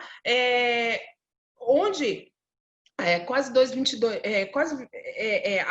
existe uma lei, uma determinação constitucional que reconhece o militar como servidor militar. A emenda constitucional 18 de 98. É bem clara. E eu bato muito na tecla quando eu faço palestra, nas aulas, porque para eles, não só para o militar, mas também para que os colegas advogados possam ter realmente conhecimento disso e trazer à tona como se deve tratar de fato o militar, como servidor militar. Ele não é servidor público, ele é uma categoria diferenciada, uma categoria própria. Os militares têm a categoria própria, são servidores militares. Quem diz isso não sou eu, é a própria Constituição. Está bem clara lá no texto de lei. Isso tem que ser observado e trazer, de fato, e tratar o militar como militar. Trazer para o militar os direitos que são amparados. São amparados e que o Estado, erradamente e confortavelmente, não reconhece. Mas isso vai ser fácil? Isso não vai, eles não vão trazer isso, infelizmente, de bom grado e fácil assim. Né? Isso vai ter questionamentos, vai ter que entrar com ações judiciais para que possa corrigir e também dar o direito que hoje é assistido pelos militares também estaduais. Se o Estado democrático de direito hoje, a partir da sua própria legislação doutrina, tem o entendimento que a família não é a base da sociedade, segundo o justo filósofo Jean Rousseau, quando ele fala que a família realmente é a base da sociedade, e toda a nossa doutrina tem esse entendimento, e hoje nós não temos mais aquele padrão patriarcal de família, não tem por que os estados terem dificuldade em recepcionar os beneficiários desse militar. Olha, eu vou colocar lá, por exemplo, a título de exemplo aqui, enfim, a pessoa com quem eu casei, indiferente se ela é do mesmo sexo que o meu ou não, que o Estado hoje reconhece isso como família, reconhece esse instituto como família. Se esse instituto é considerado família, por que não pode ser beneficiário? Então é importante que os estados tragam para si o que o nosso Estado democrático de direito prevê, antes de tudo. E que esses decretos executivos, doutora, que é aí que me preocupa, quando os seus governadores simplesmente promulgam seus decretos executivos que ferem a Constituição, que ferem o que diz uma lei complementar ou uma lei originária. O decreto executivo ele não tem essa finalidade, ele tem a finalidade de auxiliar a uma interpretação dessa norma geral. Pois bem, nós percebemos que em grande parte dos estados, e por isso a necessidade que houvesse sim um sistema de proteção para a fim de assegurar a esse militar das forças auxiliares, esses policiais militares, esses bombeiros militares, que houvesse uma lei federal para dar essa proteção, porque em 4 anos vai mudar a legislação? Como fica? Aí você se rende ao sistema político, que obviamente que a política sempre é bem-vinda, obviamente em todos os estados democráticos de direito é importante que haja, mas acima de tudo que haja a segurança jurídica. Que todos os colegas ilustres advogados militaristas percebam que o direito administrativo precisa andar paralelo aos direitos dos militares, a quais sejam não só o direito penal militar, porque esse militar responde de uma forma diferente, e por isso ele precisa ser reconhecido com uma carreira diferente. E quando ele vai para a inatividade, na maioria dos estados, ou quase todos, os seus estatutos prevêem que ainda na inatividade ele responde disciplinarmente. O Rio Grande do Sul tem um detalhe, não sei os demais estados. O Rio Grande do Sul pode o comandante-geral chamar o seu militar inativo e requerer, como se fisco fosse, como Receita Federal fosse, requerer o que ele tem, que ele preste conta de todo o patrimônio dele. Tem previsão ainda no seu estatuto. Pois bem, doutora, tem essa previsão. Então, por que é difícil de compreender que o militar, por tudo isso que passa, por tudo isso que passa, que o desgaste vivido por ele em 30 anos, e agora, lamentavelmente, foi para 35, por que ao final da carreira dele, ao ele ir para a inatividade, ele não possa simplesmente, entre aspas, gozar naquele momento de uma inatividade, entre aspas, tranquila? Sendo que muitas vezes ele precisa estar com seu porte de arma, doutora, porque muitas vezes ele sai da atividade e, por incrível que pareça, os inimigos que ele criou, não é, na atividade, continuem na inatividade atrás dele também. Então, que os estados tenham esse olhar crítico, esse olhar observador, a partir do que a emenda 18 de 1998 já fez essa diferença. É uma carreira diferenciada.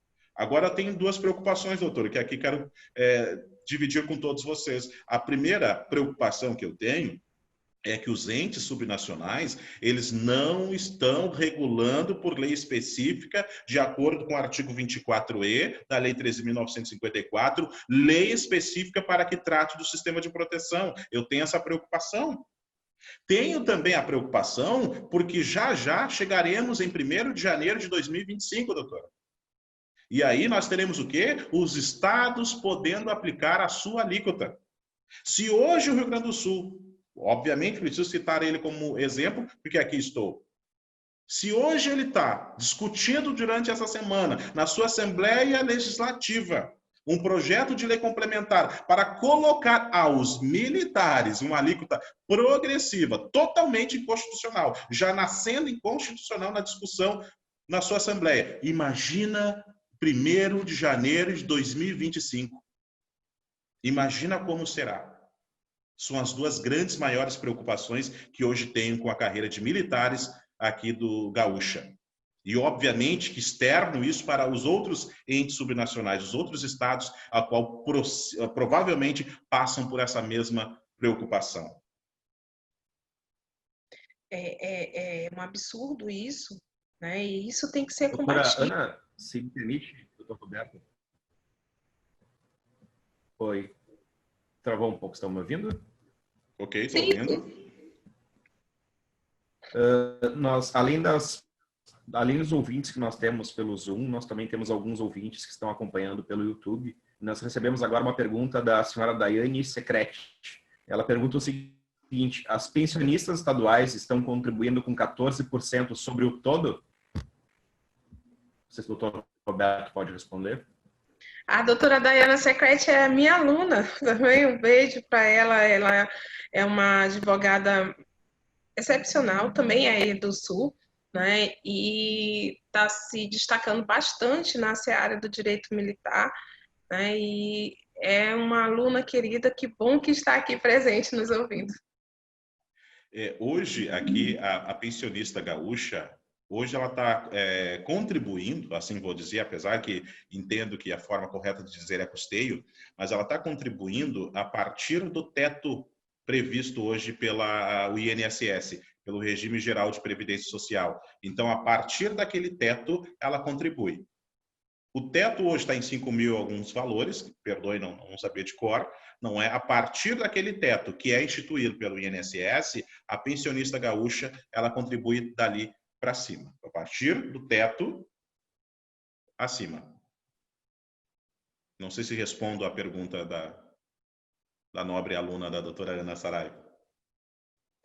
E o questionamento que eu faço também, que os militares, eles têm que receber soldo, né? São proventos e o soldo. E não ter ser enquadrado, mais uma vez, como eu vou falar, dentro até para que receber os seus vencimentos como soldo, e não como simplesmente como se coloca para servidores públicos. Ou seja, até nisso eles vão perder essa questão de valores dentro dos seus vencimentos. Né? Porque também é uma forma de pagamento diferenciado, que também os estados não reconhecem. Né? Então, militar, se você for ver a lei, o que realmente a lei fala, inclusive é bem clara quando diz quais são os descontos obrigatórios, né? E fala o que são os proventos. E dos proventos são retirado o soldo do militar. Então, o militar, ele não recebe, não tem que se falar de outra forma, né, de subsídio, alguma coisa. Não, isso é errado. Aqui no Maranhão também fizeram isso. Mas por quê? Porque é muito mais cômodo, muito mais vantajoso para o Estado trazer essa forma de pagamento do que reconhecer de fato o que o militar realmente detém. Então, o que eu peço sempre para os colegas, tá aí a doutora Daiane, é que comecem a ver o tanto de questionamento, o tanto de situações que se tem para resolver para os militares. Não são poucas, né? O que se indaga agora, né, o grande questionamento, devido à Lei 13.954, quando mexe no bolso, a situação, né, já fica mais o que eles é tão amplo, é tão vasta, toda a problemática na seara do militar, mas que a visão ainda está um pouco limitada, porque a questão do bolso mesmo, né, mexendo com o dinheiro, mas o que tem que se observar é que não é só isso. É uma série de erros que tem que ser combatido. Doutora, por favor, uma intromissão. Olha o que diz, não é? Ou o que disse, não é? A partir de uma... Vamos ler aqui.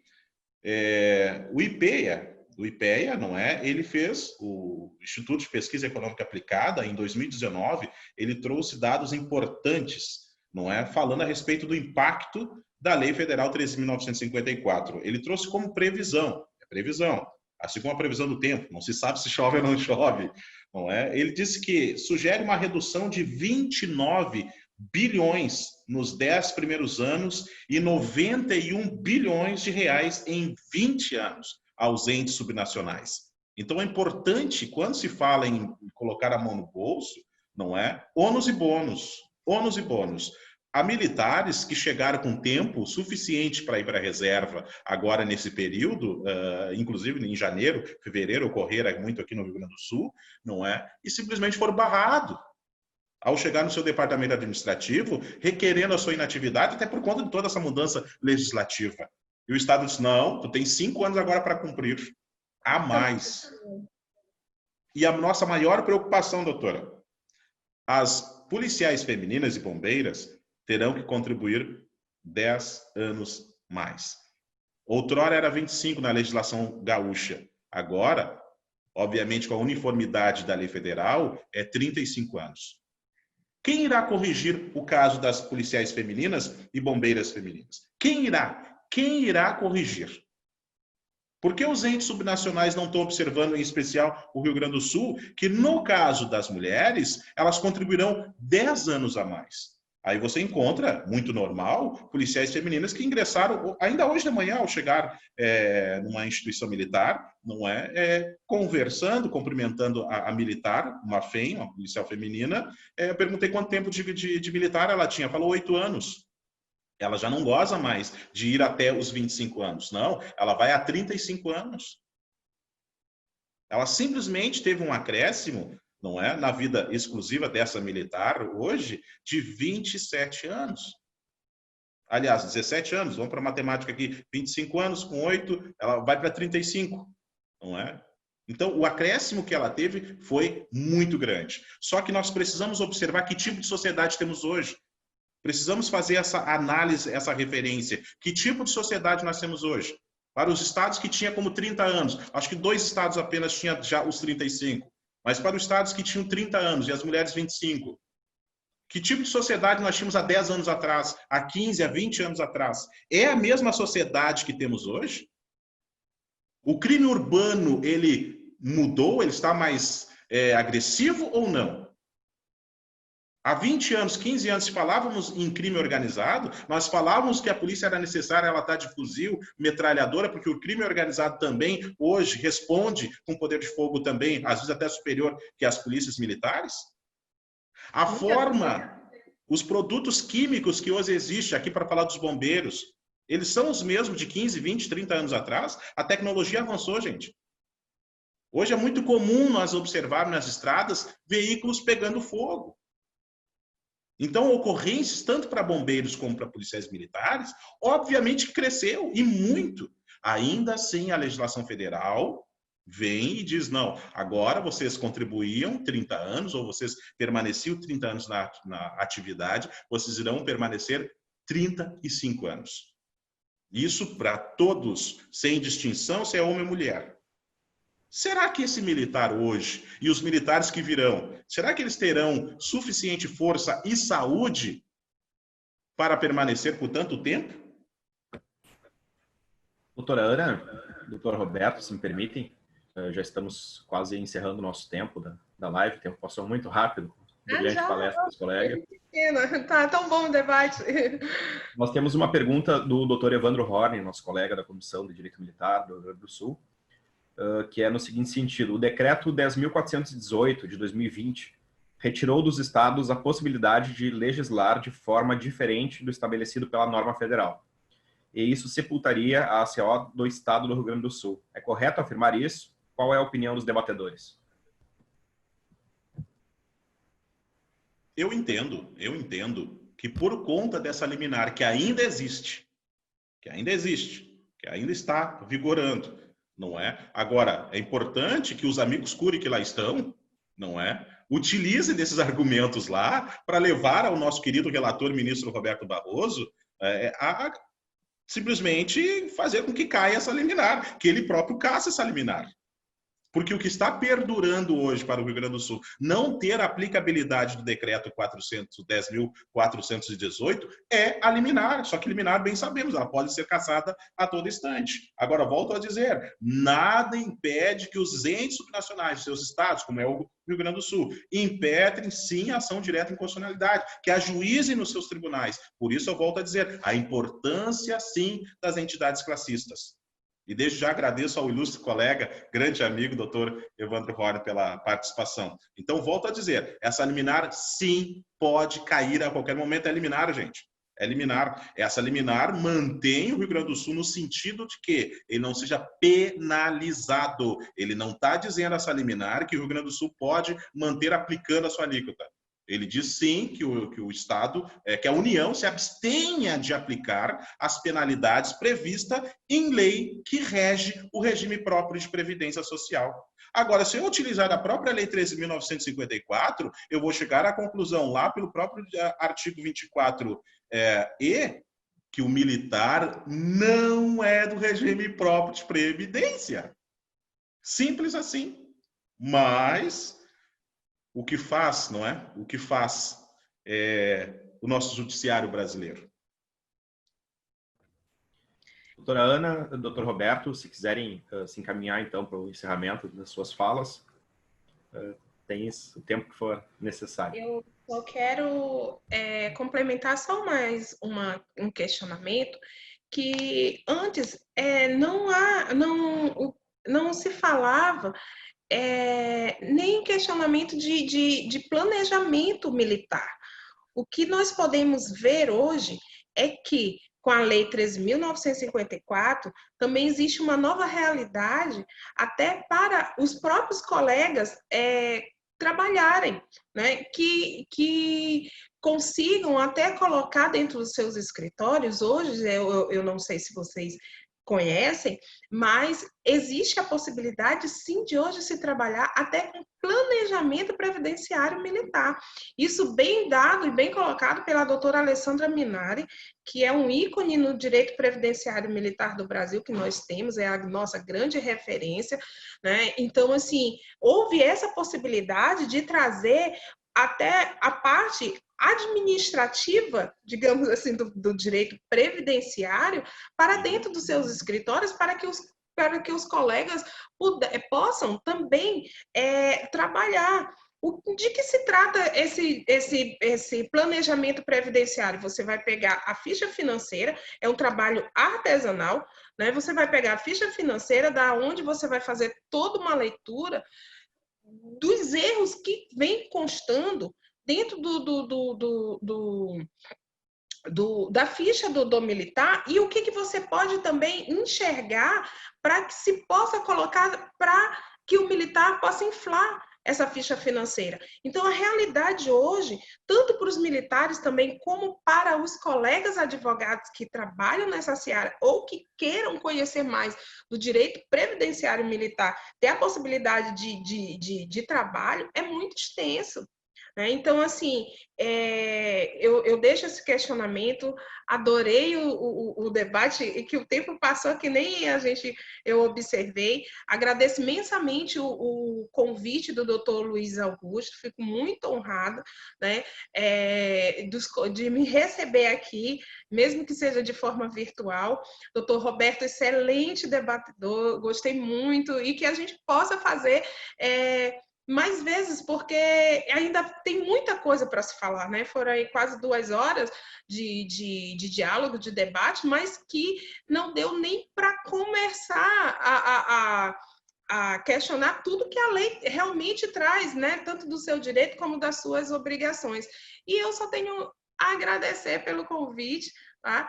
E fiquei muito feliz, muito honrada mesmo em poder conversar um pouco com os colegas e conhecer também os colegas do Rio Grande do Sul, doutor Roberto. Foi um prazer, tá? Esse debate muito enriquecedor também. Também utilizo a mesma fala, doutora, e ele é totalmente recíproco por conta da sua gentileza em nos receber, a tal ponto de compartilhar conosco seus conhecimentos, não é? Muitíssimo obrigado, eu me senti honrado por estar perfeitamente com uma ilustre pessoa com todo o conhecimento, e não por menos, não é à toa que é a presidente da Comissão de Direito Militar do Maranhão. Parabéns, Maranhão, por esta grande aquisição que permanece ativa, firme e forte. Sinto-me honrado mais uma vez e com muita certeza que esse convite se torne cada vez mais renovado, não é? Da sua participação conosco. A nossa comissão também fica extremamente agradecida. Muito obrigado a todos os ilustres colegas que estão nos acompanhando, aos colegas que estão compondo hoje a esta mesa, a esse debate. Por óbvio também ao Dr. Luiz Augusto de Melo Pires, que foi o idealizador e nos colocou aí nessa grande possibilidade de tratar o tema. O Dr. Ivan Pareta, que também, como mediador, tem sido incansável para que ocorresse. A doutora Chayane, que com certeza irá fazer uma fala maravilhosa agora. Fico extremamente agradecido. Essas preocupações que foi trazida por nós, e agradeço muito, doutora, porque a senhora trouxe como nunca, como ninguém, não é, uma valoração a respeito das nossas pensionistas.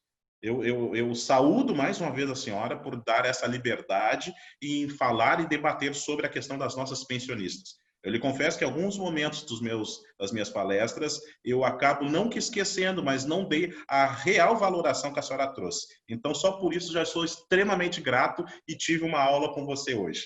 Então, mais uma vez, muito obrigado a todos pela gentileza, aos oficiais, aos amigos, aos familiares que também estão assistindo, a todos, a nós. Muito obrigado. Fico muito feliz por estar aqui. Estarei sempre disposto e disponível para todo o Brasil, para onde a gente puder contribuir. Muito obrigado. Presidente Dr. Luiz Pires, mais uma vez agradeço pelo convite para mediar esse relevante debate sobre a proteção social dos servidores militares estaduais. Faço também um agradecimento muito especial à doutora Ana Saraiva, ao doutor Roberto Alexandre dos Santos, que nos proporcionaram uma verdadeira aula, demonstrando profundo conhecimento sobre o tema abordado. Aprendemos muito com os colegas essa noite. E neste momento, então, passo a palavra à nossa colega, a doutora Chayane Lourenço de Gregório, para o encerramento do nosso evento. Boa noite a todos. Realmente, o tempo passou muito rápido, foram muitos conhecimentos, e acredito que teríamos possibilidade de ficar horas e horas e horas aqui, e não se esgotaria ainda o assunto, né? Tamanha importância. Mas, para encerrarmos, né, gostaria de agradecer a todos aqueles que participaram, prestigiaram esse evento, iniciando pelo nosso presidente da OAB, Rio Grande do Sul, Dr. Ricardo Breyer, por essa oportunidade, né, nos dada para iniciar esse evento, para fazer esse evento.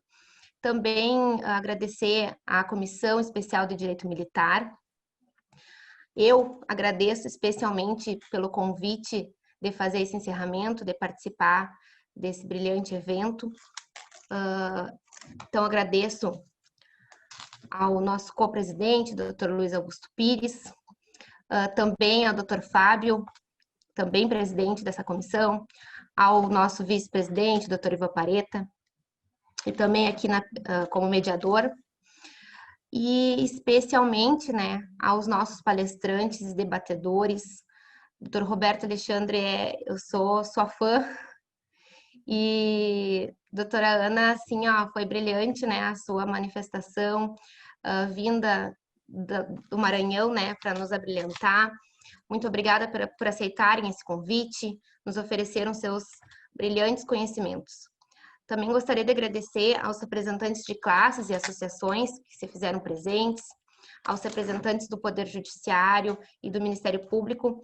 Eu vou destacar aqui a presença dos nossos desembargadores militares do Tribunal de Justiça Militar do Rio Grande do Sul, que se fizeram presente nessa live, Coronel Mendes, Coronel Brum, doutora Milcar, né, a importância da participação desses desembargadores, que trabalhamos, né, constantemente com eles junto ao Tribunal Militar.